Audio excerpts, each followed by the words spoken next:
அஸ்ஸலாமு அலைக்கும் வரஹ்மத்துல்லாஹி வபரகாத்துஹு. தொழுகையை நிறைவேற்றுவோம். தொழுகை என்பது இஸ்லாத்தின் முதல் கடமை. அந்த கடமையை பருவ வயது அடைந்ததிலிருந்து கடைசி மூச்சு வரை நிறைவேற்றியே தீர வேண்டும். இம்ரான் பின் ஹுசைன் ரலியல்லாஹு கூறுகிறார்கள், எனக்கு உடல்நிலை சரியில்லாமல் இருந்தது.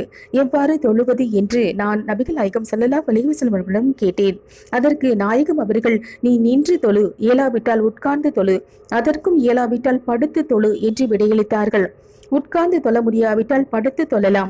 படுத்து தொழும் பொழுது கிப்லா திசையை நோக்கி திரும்ப முடியாவிட்டால் எந்த திசையை நோக்கியும் தொழலாம் என அபூ பின் அபி ரபாஹ் ரலியல்லாஹு அன்ஹு கூறியிருக்கிறார்கள். தொழுகை என்பது போர்க்களத்திலும் விட முடியாது, பிரயாணத்திலும் விட முடியாது, நோயிலும் விட முடியாது, முதுமையிலும் விட முடியாது. புனித ரமலானில் தொடர்ந்த தொழுகையை தொடர்ந்து நிலையாக நிறைவேற்றுவோம். உறுதியானது மரணம் வரும் வரை உமது இறைவனை வணங்குவீராக என்று திருக்குரான் கூறுகின்றது. ரமலானில் நாம் கடைபிடித்த கடமை, கட்டுப்பாடு, பொறுமை, பணிவு, நேர்மை, பிரார்த்தனை, பாவ மன்னிப்பு வேண்டுதல், திஹர் எனும் இறைவனை நினைவு கூறுவது, தஸ்பீக் எனும் இறைவனை துதிப்படுவது, திருக்குரான் ஓதுவது, அன்னதானம் கொடுப்பது, உதவி செய்வது, உறவுகளுடன் உறவாடுவது ஆகிய செயல்பாடுகளை ரமலானுக்கு பின்னும் தொடர்வது சாலை சிறந்தது. இந்த செயல்பாடுகள் ரமலானுக்கு மட்டும் சொந்தமல்ல, ரமலானுக்கு பிறகும் சொந்தம் கொண்டாட வேண்டும்.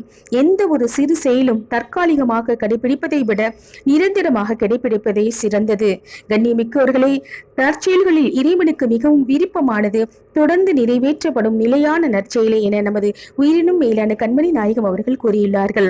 தரமான நற்செயல் அது நிரந்தரமான நற்செயல். வாகி தவானா வல்ஹம்துலில்லாஹி வரப்பில் ஆலமீன்.